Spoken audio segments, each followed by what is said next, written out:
Hej så. Jeg har valgt at lave en budget expense tracker app, som så brugere kan benytte sig af til at track deres budget på. Det første jeg egentlig gerne vil vise, det er egentlig min første iteration af mockups, og der har jeg egentlig bare brainstormet lidt og leget lidt med det. Det ser ikke super pænt ud, men ja.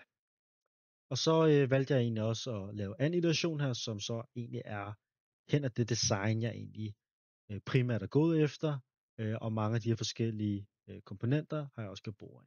Så er det næste så mit sidste userflows, hvor jeg egentlig gerne vil tage med på en rejse gennem min app. Lad os hoppe ud i det. Det er så landingssiden, som brugeren vil blive præsenteret for, og til højre vil jeg så løbende igennem den her video her også vise, hvordan det ser ud på Android. Yes, lad os logge ind, eller lad os oprette en bruger.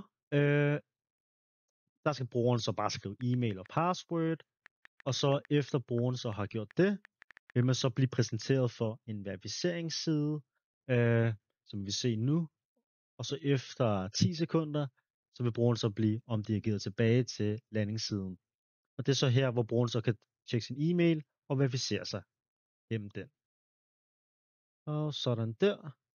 Og så bliver man så sat tilbage til den her landingsside, og så kan man så vælge at logge ind nu, og så kan man bare skrive sin e-mail og sit password. Og det første brugeren så bliver præsenteret for, det er den her Complete Profile Screen, som er lidt ligesom en onboarding-side. Lad os starte ud med at skrive fornavn og efternavn, og så kan man så vælge en valuta, om det så er kroner eller whatever. Lad os bare køre med kroner her. Og så kan man så efterfølgende vælge en avatar, der er lidt en smule forskellig at vælge imellem. Jeg vælger den her kylling her. Første brugeren så bliver præsenteret for, det er den her oversigtsside her. Og her kan brugeren så se den her line graph, hvor en bruger så kan se, hvor meget den har sparet i de sidste 5 måneder. Nedenunder kan man så se den her månedlige mål, som en bruger kan sætte sig for. Og så kan brugeren så også se sine seneste udgifter. Yes, lad os prøve at klikke på den her settings-knap oppe i højre hjørne her, hvor man så kan ændre sin profil, valuta verificering og skifte adgangskode, og så logge ud. Det næste er den her budgetside, som egentlig er den her kerne til hele appen. Der kan man så oppe i øverst, kan man så vælge monthly budgets, eller forskellige måneder, man gerne vil lave et budget for. Lad os gøre det for den her måned maj. Så det første, man gør her, det er egentlig, at man opretter et udgiftsområde, og lad os bare sige, det kan være transport. Lad os prøve det til at starte med. Og så kan bruger så også edit det her område her. Jeg klikker på den her lille kuglepen. Men ja, så kan man så tilføje så nogle forskellige udgifter her, og lad os bare starte med en udgift til det her specifikke udgiftsområde. Og der kan man så indtage sin budgetgrænse, hvor meget den her udgift maksimalt må være på. Lad os bare lave en, der hedder, lad os bare sige 5.000 kroner, og så lad os sige navnet, det kan så være bil, for eksempelvis. Og så kan man så også ændre ikonet, og man kan ændre farverne, og så øverst så kan man også ændre udgiftsområderne, hvis man vil det. Men lige nu så tager den så den, man har valgt. Så lad os tilføje den, og efter den så er tilføjet, kan man så se op på pie-charten, at den rent faktisk har ændret penge. Jeg har lige lavet nogle ekstra udgiftsområder sammen med nogle udgifter til hver, og så kan vi så se, at det er sådan her egentlig, det kan komme til at se ud i sidste ende. Så kan man så klikke på den her pie chart for at se alle sine udgiftsområder. Og så kan man så se, hvor meget man har sparet, og hvor meget ens totale budget er på indtil videre, som er 14.000. Så lad os bare hoppe ind i en udgift, og så det er så her, hvor man så kan se sine transaktioner for en udgift, og så øverst kan man så også opdatere en udgift.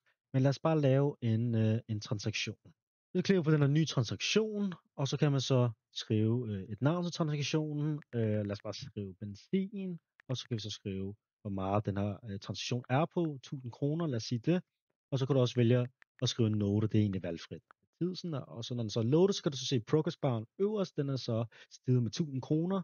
Lad os hoppe tilbage til budgetsiden, og så kan vi så se her ved bilen, kan vi så se, at der er 1000 kroner, minus 1000 kroner.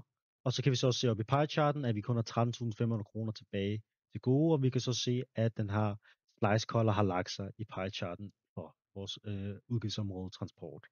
Yes. Jeg har lige så lavet nogle ekstra transaktioner til alle, så vi så kan se, hvordan det virkelig kommer til at se ud.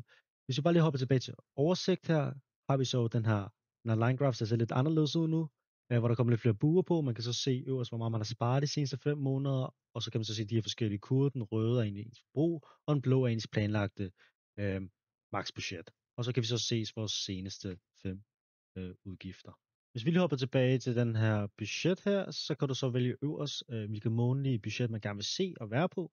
Den næste, jeg gerne vil vise, den her sparegris skærm, hvor en bruger egentlig kan se ens opsparing, total opsparing, siden man har været medlem, og det kan så enten være i plus eller minus. Så jeg kan se, så er den her, grisen er glad, hvis den er i plus, og grisen er glad, hvis den er i negativ. Så lad os lave et månedligt mål her, hvor vi så lad os bare skrive rejse, og så kan vi så skrive et beløb, lad os sige 20.000, og så kan man så vælge et billede fra sit fotoalbum, og så kan man så bare confirm, og så hvis man så hopper tilbage til oversigtssiden, så kan du så se selve det månedlige mål på den her side også. Det var hele min budget op, så hej.